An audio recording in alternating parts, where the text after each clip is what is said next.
Gianni Versace once said, "Don't be into trends," and I think that's ridiculous. To be fair, he was talking about fashion, which might as well be its own universe.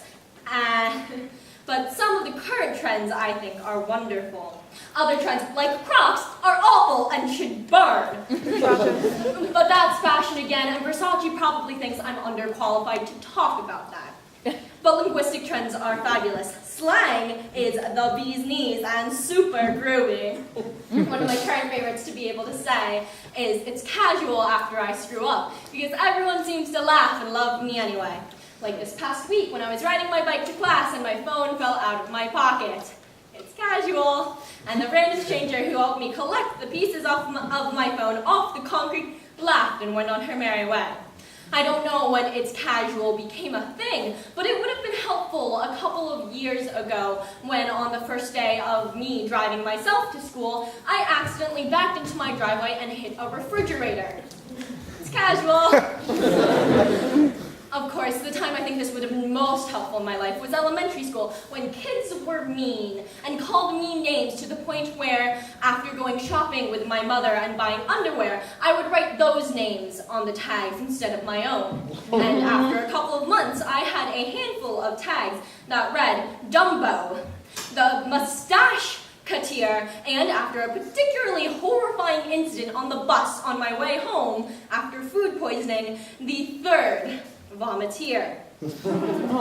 However, elementary school eventually got better for me because on my last day of 5th grade, I went home on the bus crying because I didn't want to leave. It's casual.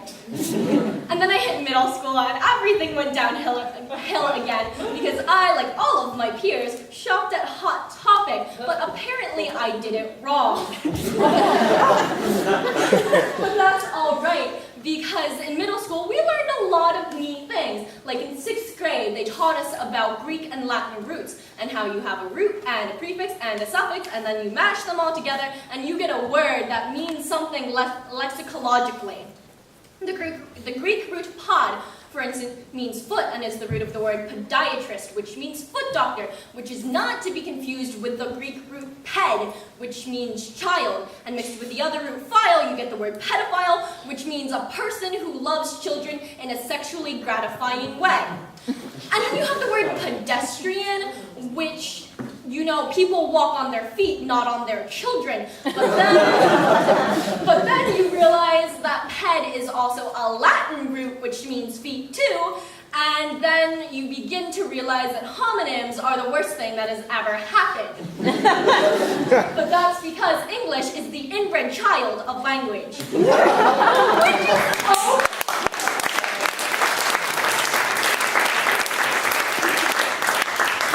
Which is okay, because it started out great with people like Shakespeare, who wrote insults like, "Thou art the quintessence of dust," and "She's spherical, like a globe." But then we've somehow evolved into literary abominations of insults like "big ears" and "mustache girl," which I found over time would turn into slurs like "dragon lady," "race picker," "dog muncher," "yellow," "zipperhead," "flat face," "squinty," "thin eyes," "slanty eyes," and "chink," which were used against me in my childhood when kids would tell me to go back to China because they didn't need me here. It's casual. By the time I graduated high school, I realized I had slowly been taught to hate myself and that I learned to despise my reflection in the mirror every time I looked because my peers made a point of showing me my otherness.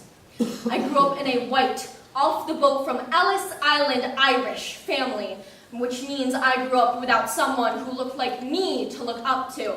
And after a while, I turned towards anyone brunette, desperate to find any measly reflection of myself outside of my own being. It didn't help that I couldn't walk through the hallways of my own school without being interrogated on a weekly basis. "What type of Asian are you?" "Are you Vietnamese?" "Hello, my China doll." "What flavor of Asian are you?" "Where do you come from?" I didn't need those folded hands, deep bows, and fake accents and questions about a culture that I don't have any connections to. And at that time, I didn't have anyone who would have been able to explain to me why I was so angry. It's casual. Through 7 years of some form of the International Baccalaureate program, I was able to develop research skills that would eventually help me find role models in my own image, because God knows I couldn't look to the media for help. But I still can't get rice with a meal without someone saying something stereotype, but maybe I'm asking for it, because how dare I associate that with anything from my own culture? But sometimes I feel like I'm not asking for it. Sometimes I feel like it's more, how dare I exist in public because I can't go to the grocery store without an old man asking to touch my soft, exotic black hair. And I can't be passed by a group of boys without hearing ching-chong ding-dong and a hilarious attempt to speak my language. And I can't study in the library without a police officer asking me to help him read Korean, and I can't get a meal without being asked, why don't I act like the other Asian students on campus? And I can't ask to have my third window not be hit by a basketball in the middle of the night without being called Hiroshima. It's casual.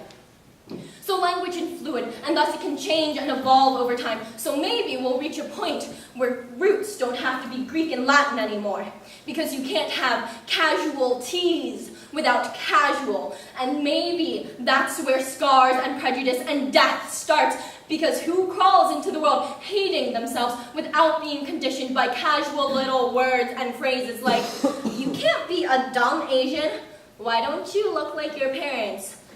Maybe you were a test tube baby. Why aren't you good at math? Why are you so different?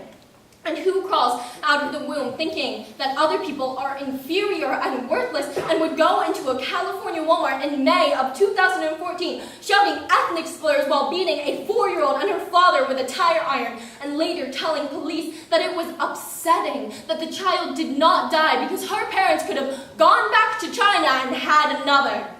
Or who starts out planning to bludgeon Chinese man Victor Chin to death with a baseball bat while calling him a Jap, because apparently 32 years ago, the price of an Asian life was worth less jail time than killing a dog or getting a traffic ticket, and you could effectively buy a murder license for $3,700. Casualties. But lucky for me, most everything I encounter is the subtle comment from friends who I thought I could trust and who I thought knew better, and casual quips from strangers I've never seen before. So lucky for me, I am not overwhelmingly concerned with that my casual slurs will turn me into a casualty. And lucky for me, I am not some of my black friends who also grew up in Sanford, Florida, and also attended Seminole High School a mere 4 miles away from the retreat at Twin Lakes where Trayvon Martin was shot on February 26, 2012. An incident that led to national protests and media coverage, shedding a light on stereotypes and prejudice. And if George Zimmerman, an arguably white-passing man, racially profiled unarmed Trayvon Martin as an up-to-no-good black male wearing a hoodie. And as we all already know, being a young black male is effectively a death sentence because George Zimmerman was acquitted of both second-degree murder and manslaughter. And regardless of what happened on August 9th, 2014 in Ferguson, Missouri, on the day Michael Brown was shot and killed by a white police officer, a young teen started a GoFundMe in order for the officer to use the money in the trying time of his life, despite the fact that he was on administrative paid leave. And the GoFundMe raised $432,000 from people who left comments on the page like, I thank all police. You are the thin blue line protecting all Americans from aggressive and entitled primitive savages. Thanks for cleaning up the streets.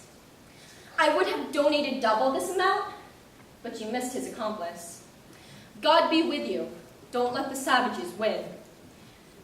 Thanks for taking out the trash. casualties.